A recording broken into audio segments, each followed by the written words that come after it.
Okay, so Diggity, welcome to this Polygon review interview with me, Sebastian Sjöberg. How are we today? I'm doing quite well. Thanks for having me. My pleasure.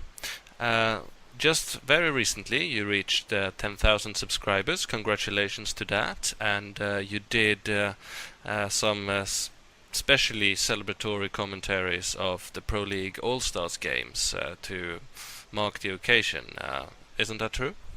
Yes, I actually want to do a couple more games tonight even because I felt like I wanted to have a little bit more. I just didn't have the time to put it together, have fireworks and whatnot. So I'll just have to settle for doing the Boxer versus Yellow games.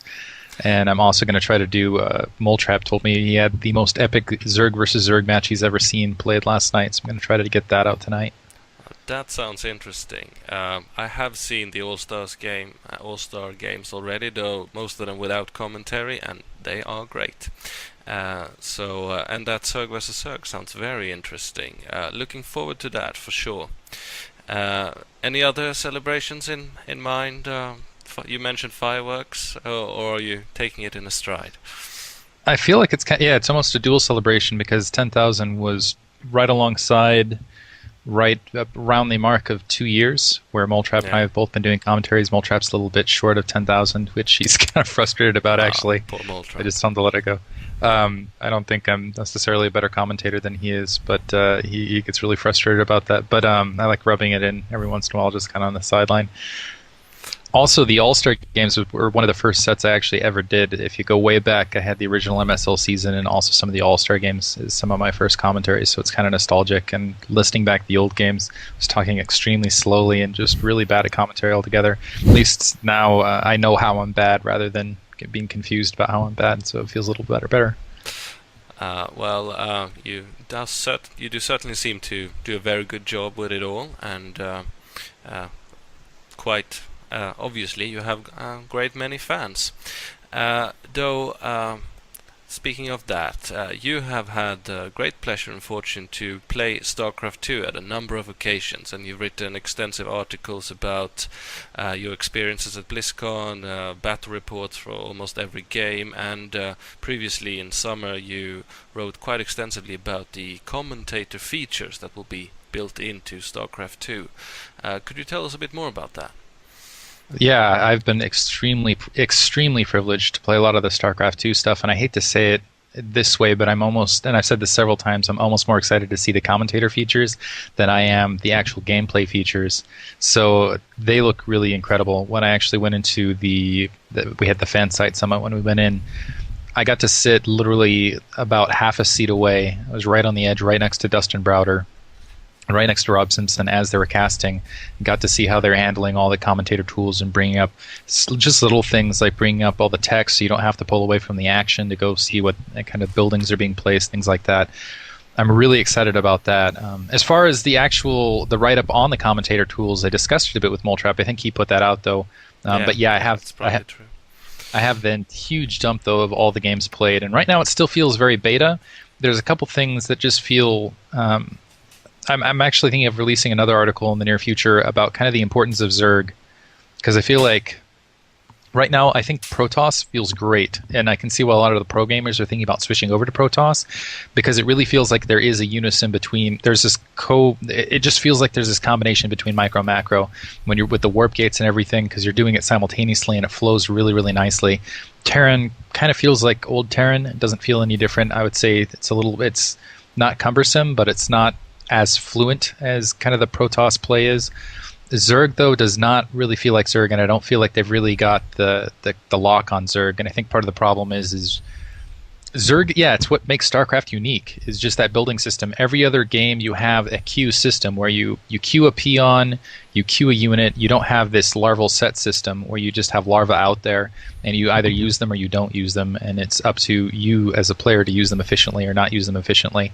And I think especially with the larval spawn feature with the queen, I think that's where they're kind of getting mixed up and having the problems, is that they don't have quite the conception that Zerg has a combined economy, is that they're whenever they're building units, they're technically sacrificing economy. If you build a hydralisk, that's a hydralisk that isn't a drone, and vice versa. If you're pumping out just straight drones, those are drones that are potentially not hydralisks. So I don't feel like I have no idea how they balance that in the original StarCraft, which is I think a testament to what makes it an amazing game. But I don't feel like they've got the balance anywhere near there right now. And I think actually one thing they probably might think about doing is splitting up that macro feature and have two different spells, one to kind of spawn additional attack units and another to kind of spawn additional drones, and I think that would help solve a lot of their problems.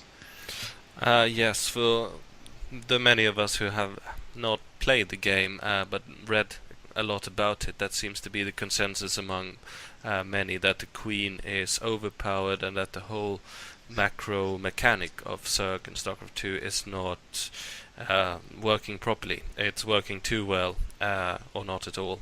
And that solution which you mentioned about splitting the Queen's ability seems to be a common suggestion for many.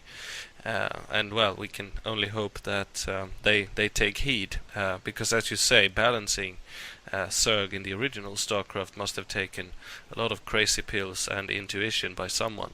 Yeah, because it's a very unique mechanic. But assuming that they will sort it out eventually, do you think StarCraft 2 will, write a new chapter in esports? We have Korea as the, holy land, we might call it. Can StarCraft 2 make that happen in the foreign world at all, do you think? We'll have to see. I think definitely we're going to see, at least initially, the largest push for televised StarCraft ever. And I think we are going to definitely see StarCraft on TV, and we're going to see a lot of money being thrown at StarCraft 2 altogether, and I think that's going to be really exciting to see. The problem is, right now at the moment, I have a feeling there's just going to be, the way I'm looking at it right now is there's just going to be a ton of different leagues. There's not going to be a lot to distinguish the individual leagues. I don't know that there's going to be one victor, and I think it'd be better for the community at large if there was one victor, because we don't have a KESPA currently, and really I feel like KESPA in Korea is one of the things that really solidified things. So instead of having the 10 tournaments out there, you really only had the MSL, the OSL, and Pro League, which ended up working really well. And a lot of that was based on players self-sacrifice, specifically Boxer putting up his own money for things like that. I do think we're going to have a push towards esports in that regard. Whether it lasts or not, that's the big question. I definitely think we're going to see the big media rush, but then what happens a year after or 2 years after, I almost feel like the entire gaming industry in the United States is specifically built against keeping things as an esport, basically. It's all about expansions or releasing new games or advancing something. It's not about creating a single focus on a single game. My hope is that Blizzard does realize that there's a lot of money to be spent in actually locking this game in a certain degree of rotating gameplay. I don't know that they'll be able to achieve the same mental rotation that StarCraft does. If they do, I think it's going to be fantastic. But I think if there is a company that would realize that it's them, because their cash cow has been WoW forever. Ever since WoW's been released, there's been minor adjustments to the game balance-wise, but they've ridden that game for a long time. So hopefully they'll be able to turn it into, just through pure, hopefully it won't be pay for Battle.net, but hopefully they'll be able to turn it into, I think that's actually what's going to happen, is they'll be the ones to eventually lock it down. And I hope they can turn it into a profit machine where they don't have to release StarCraft 3 to go make profit like a lot of the other groups did. Specifically, I think of Counter-Strike 1.6. A long time ago, I feel like that was the last game that was in a position to do something like this. And Valve instead released Source and also released Condition Zero, which split the community in half, and then just the opportunity was completely lost.